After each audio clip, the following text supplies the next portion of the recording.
¿Qué tal? Les habla Jorge Gestoso.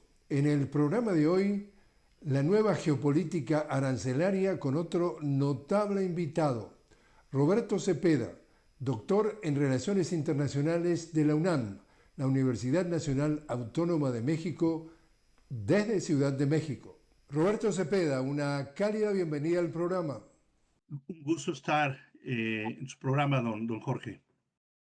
Roberto, tú has dicho en el pasado, y leo tus palabras, la guerra comercial de Estados Unidos contra China está alterando el orden mundial y afectando directamente a los ciudadanos comunes.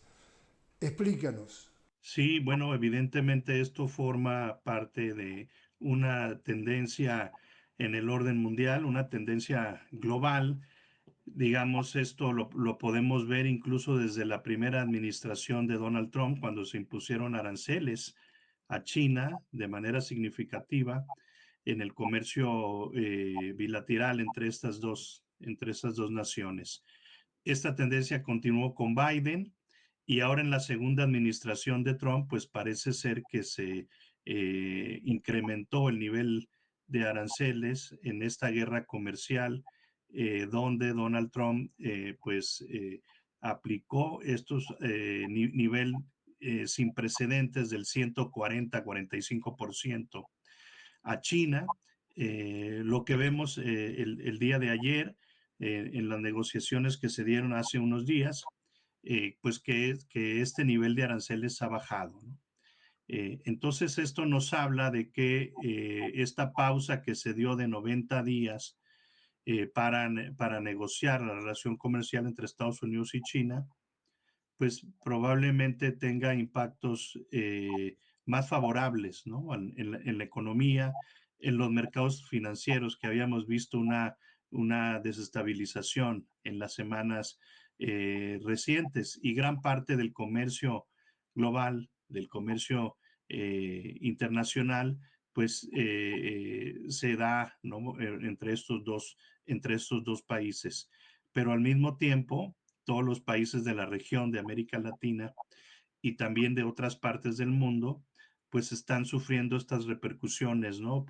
Se habla de una recesión, al menos en la economía, ¿no? Esto obviamente tendrá impactos negativos en la clase trabajadora, que probablemente vea altas tasas de inflación que repercutan en su nivel de vida, ¿no? Y tú has dicho que hay que enfatizar el consumo interno de nuestras economías en general y también tú pones énfasis en, dices tú, enfatizar, desarrollar el multilateralismo como respuesta estratégica a estas políticas proteccionistas y la guerra arancelaria impulsada por Estados Unidos. ¿El multilateralismo lo ves que se está impulsando?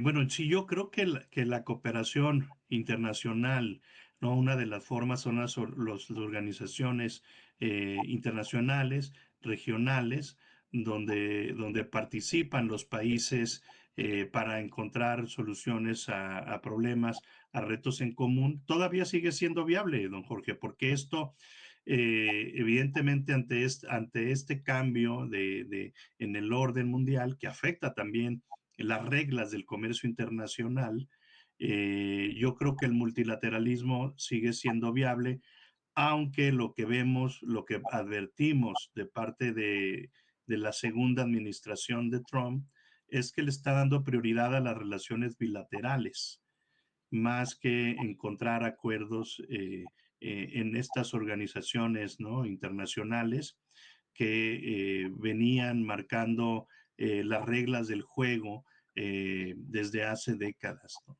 Esto probablemente lo estamos viendo ante un comercio internacional, ante las tendencias en crecimiento económico, incluso la tecnología, donde vemos a países como China, que están en algunos aspectos, ¿no?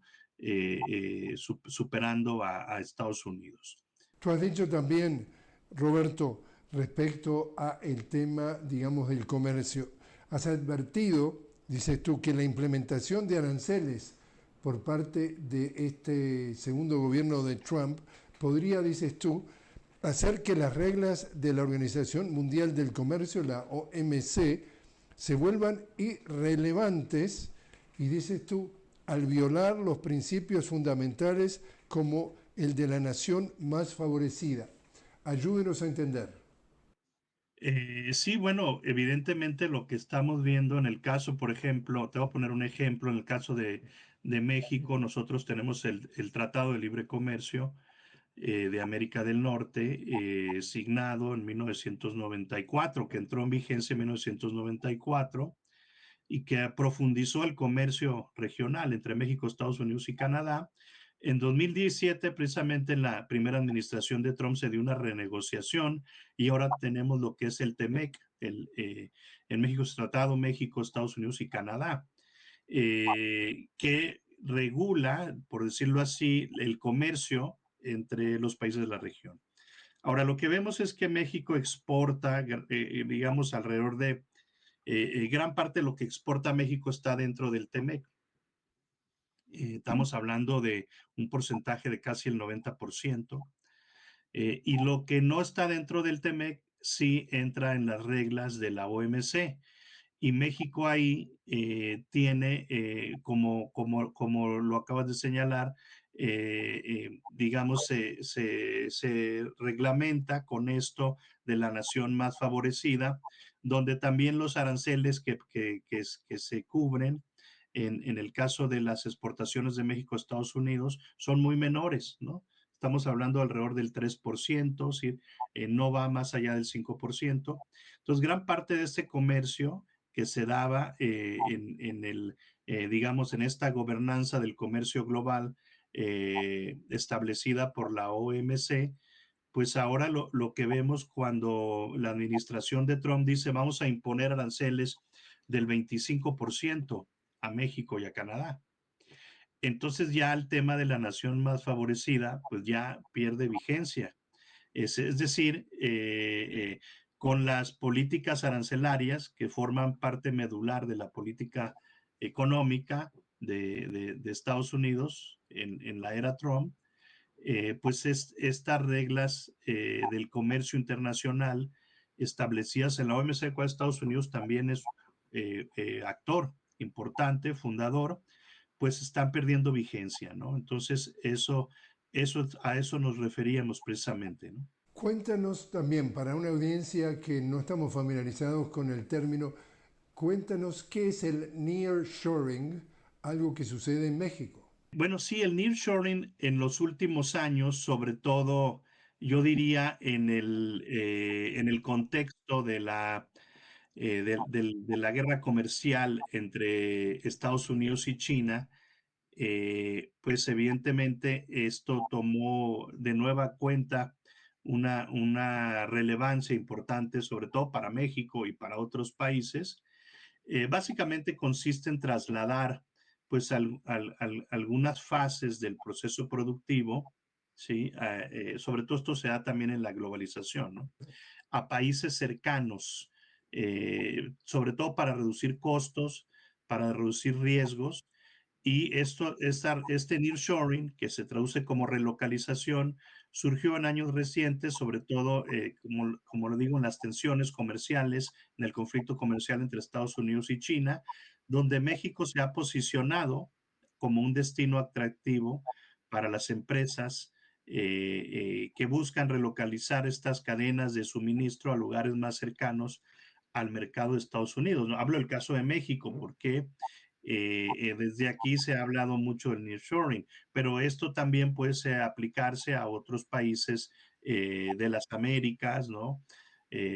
Pues se habla también del friendshoring, ¿no? De cómo Estados Unidos también ha trasladado parte en sus empresas, parte de sus fases productivas a países que son amigos, ¿no?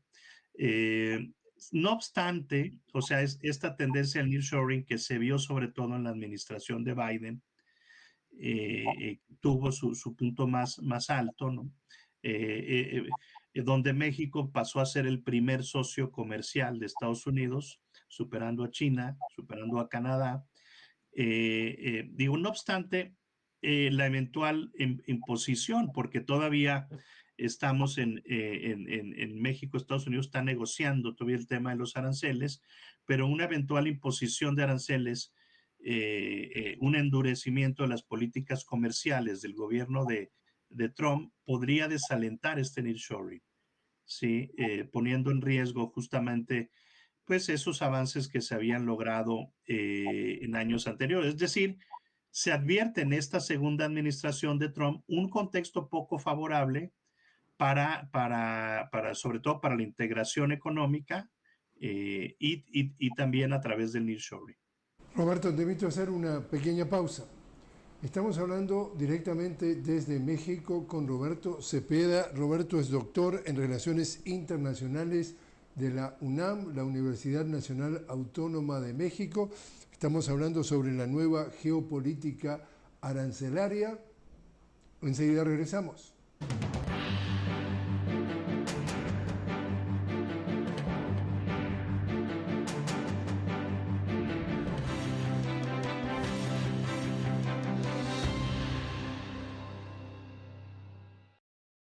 Continuamos hablando con Roberto Cepeda directamente desde la Ciudad de México. Roberto, doctor en Relaciones Internacionales de la UNAM, la Universidad Nacional Autónoma de México.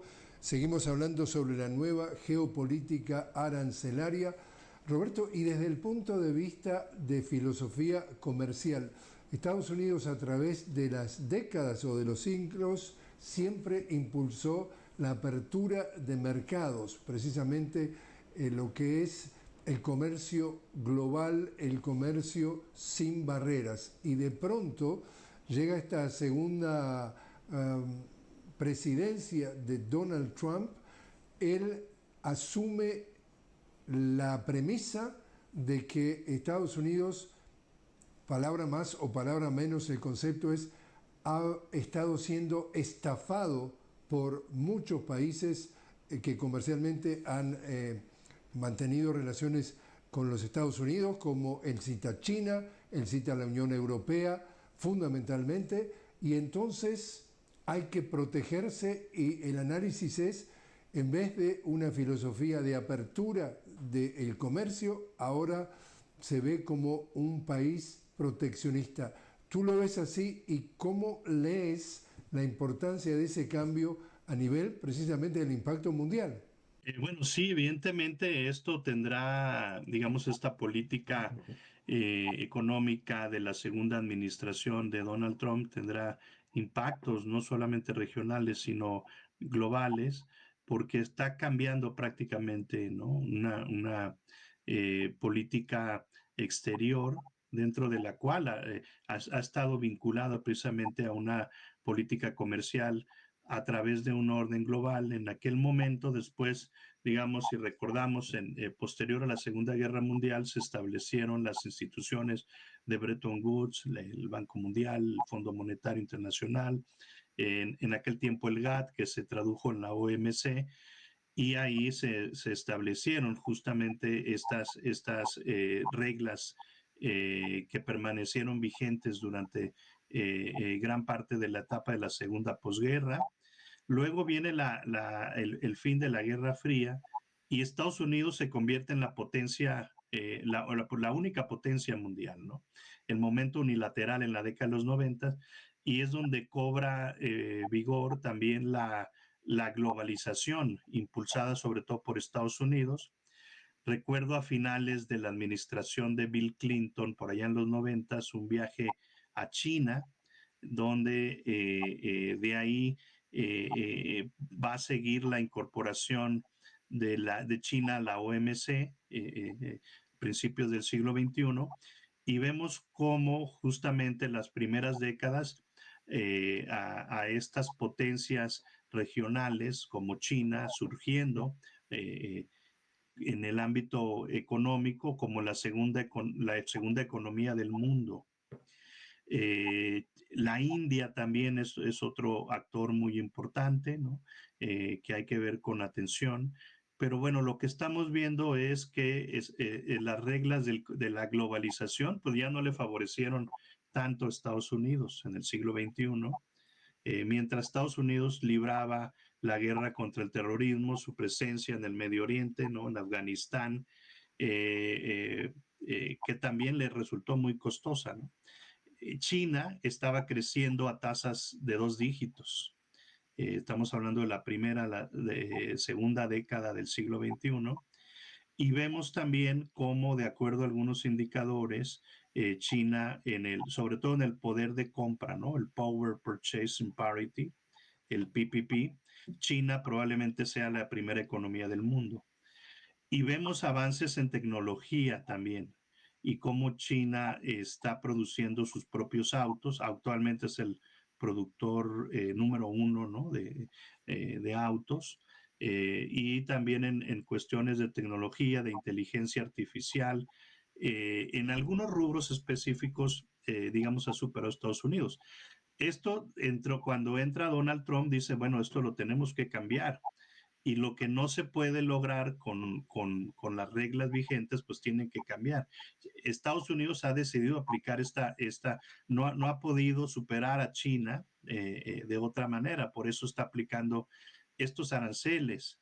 Y cuando nos preguntamos por qué sentido tiene aplicar aranceles, pues tendrían varios objetivos. Uno de ellos es renegociar la relación con otros países, y probablemente aquí entraría México, entraría Canadá, la Unión Europea, ¿no? Que tradicionalmente son socios de Estados Unidos. Y por otra parte, tendría ese objetivo de contener el ascenso económico, torpedear ese desarrollo económico comercial exponencial que ha tenido China, ¿no? Que lo vimos de manera muy clara, porque mientras esta pausa de 90 días se dio, digamos, a mediados de abril, se tomó otro mes casi para lograr con China, ¿no? Algo similar. Ahora, la pregunta ¿es esto temporario? Porque lo que hemos podido observar en el caso de Trump, que tira una cifra astronómica en cuanto a imponer aranceles a China, habla del 145%, es decir, empieza más bajo y todos los días sube algo hasta llegar al 145%. China responde y dice, bueno, lo dejamos en el 115%, y ahora pone Trump marcha atrás. Es decir, hay una reunión entre ambos en Suiza y allí se acuerda, como tú decías, una nueva pausa de 90 días y ponen marcha atrás, de tal manera de que Estados Unidos esos aranceles de 145 los baja a 30% y China de 115 a el 10%. Pregunta específica, en esa negociación con China, después de estar con 145% y un discurso muy agresivo por parte del gobierno de Estados Unidos y poner marcha atrás, ¿el ganador de esa negociación es Estados Unidos o China? Es una muy buena pregunta. Yo creo que evidentemente los dos países están perdiendo, porque Estados Unidos, mucho de sus importaciones, digamos, el déficit comercial que tiene Estados Unidos con China yo creo que es el mayor de que los que tiene con otros países, ¿no? En ese sentido, al imponer esa tasa de aranceles digamos, detener todas esas mercancías que venían de China, el comercio local de Estados Unidos, es decir, los consumidores también lo resintieron. Y eso probablemente lo vemos también en tasas de inflación, en pérdida de empleos en Estados Unidos, en estos primeros 100 días de Trump, que el tema económico no le resultó muy favorable, ¿no? Incluso muchos asesores del círculo cercano de Trump, ¿no? Sugirieron que se pusiera esta pausa de 90 días para poder llegar a un acuerdo más favorable para ambas partes. Hay que recordar también que más o menos la tasa de aranceles cuando termina Biden era de alrededor del 20%. Entra Trump y en sus primeras acciones ejecutivas, ¿no? Él decide imponer el 10% de aranceles a China. Y esto yo recuerdo que fue a principios de febrero, más o menos, ¿no? Ese 10% se quedó ahí, ¿sí? Luego viene Donald Trump, donde incluye otra serie de aranceles, y esto se viene a dar ya, creo, a principios del mes de abril, ¿sí? Donde suben estos aranceles de manera muy importante, gradualmente hasta el 140%, ¿no? Pero digamos, lo que hizo, retrocedió Trump ahora con estas negociaciones a como estaba, digamos, antes de estos aranceles del mes de abril. Se quedó el 10% que ya había puesto a principios de su administración, pero China también, ¿no? China también mantuvo, sigue manteniendo una tasa de aranceles, digamos, como bien lo señala, sigue habiendo, ¿no? Pues ese nivel de aranceles en la actualidad. Estados Unidos le va a mantener el 30% y China le va a imponer el 10%, mientras se da esta pausa, ¿no? En la relación comercial entre ambos países. Yo creo que los dos países estaban perdiendo porque también China, sus fábricas estaban disminuyendo la producción, también hubo muchos despidos, ¿no? En estos meses. Entonces yo creo que por eso dice el ministro de Comercio de Estados Unidos, el señor Bessent, que era una decisión que ambos países estaban de acuerdo, ¿no? En reducir los aranceles porque le estaba afectando, ¿no? En sus indicadores. Acaba de terminar entonces este foro multilateral, digamos, ministerial, además, entre China y CELAC, la Comunidad de Naciones Latinoamericanas y Caribeñas, en Beijing. Abre entonces ese foro el presidente Xi Jinping y anuncia 10.000 millones de dólares de nuevos créditos, dice, para ayudar al desarrollo de América Latina. ¿Cómo lees tú dónde está parado hoy en nuestro continente latinoamericano? Si eso está jugando de alguna forma, si eso tiene algún impacto con esta nueva etapa de aranceles, ¿dónde está viviendo y cómo está viviendo este capítulo de América Latina con este elemento también que es nuevo, nuevos créditos disponibles de China? Sí, bueno, evidentemente esto forma parte de esa reestructuración del orden global, del orden mundial, donde China cada vez está teniendo un rol más importante en algunas regiones, en América Latina, ¿no? Es uno de las regiones más importantes para China en el ámbito de la cooperación internacional, en el ámbito del comercio, ¿no? Vemos, por ejemplo, que, bueno, decíamos antes, hace algunos años, Jorge, que México no estaba en esa dinámica. Sin embargo, ahora también México es uno de los principales socios comerciales de China. Creo que es el segundo socio después de Estados Unidos, ¿no?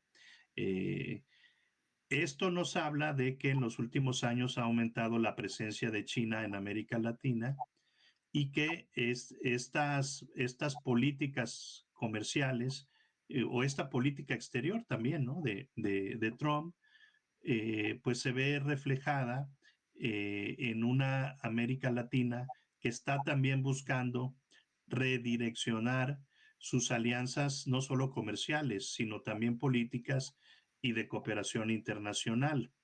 Eh, yo creo que el Cono Sur, los países del Cono Sur probablemente tendrán un poco más de margen de maniobra, ¿no? Para hacer esta relación con China. Lo que habíamos visto en las últimas 2 o 3 décadas es un Estados Unidos que se había desatendido, que no tenía que mucho interés en la región de América Latina, como sí lo tenía en otras partes del mundo, ¿no? Hablando de sus prioridades de política exterior. Sin embargo, algunos analistas, algunos expertos en relaciones internacionales nos hablan de que esa hegemonía global de Estados Unidos que ya no lo es porque estamos en un orden multipolar con varias potencias regionales. Y el comportamiento de las potencias regionales cuando deja de ser una potencia global y se convierte en una potencia regional es que va a presionar más a los países digamos, vecinos o a los países de su región. En ese sentido, vamos a ver cómo Estados Unidos, por lo pronto, va a reaccionar a esta posición de China. Vemos algunas declaraciones, ¿no? Como el presidente de Colombia, que celebró pues estos acuerdos y que Colombia y que también otros países formaran parte de la ruta de la seda, que ya no solamente es una ruta del comercio, sino también es una región donde donde China puede compartir con estos países el ámbito de la tecnología, ¿sí? Sus avances en tecnología y sus avances también en inteligencia artificial. Y al mismo tiempo, lo que sucede, Roberto, es que el presidente Trump habla de que la información no coincide con la realidad de que China está en control del canal de Panamá. Nosotros hemos entrevistado a numerosos expertos que niegan esa afirmación, pero ha logrado por lo menos renegociar algunos par de contratos con los dos puertos a la entrada y la salida del canal. Pero esto para decirte que le torció el brazo al gobierno de Panamá para que desistiera de ser parte entonces de la ruta de la franja y de la seda.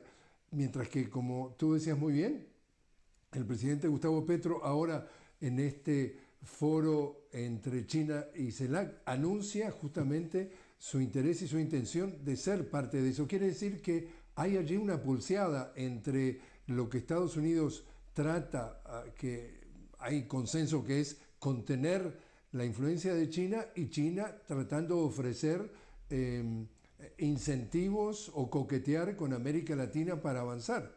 Sí, bueno, claro, evidentemente esto es una tendencia de hace algunos años donde China ha aumentado su presencia en la región de Latinoamérica, que Estados Unidos, por lo pronto hasta Biden, ¿no? Digamos, el tema de esa intervención, de ese intervencionismo no había sido tan claro. Ahora con Trump, en la segunda administración de Trump,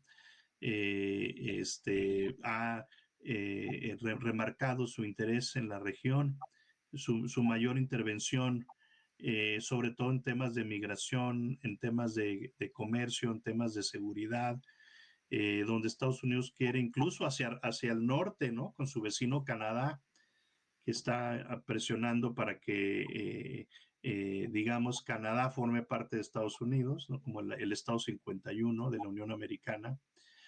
Cada vez más son las presiones también muy fuertes, ¿no? Hacia México, ¿no? Y bueno, lo vimos en el caso de Panamá, como bien lo mencionas, y ahora habla hasta de Groenlandia, ¿no? Entonces vemos ahora un reposicionamiento también, ¿no?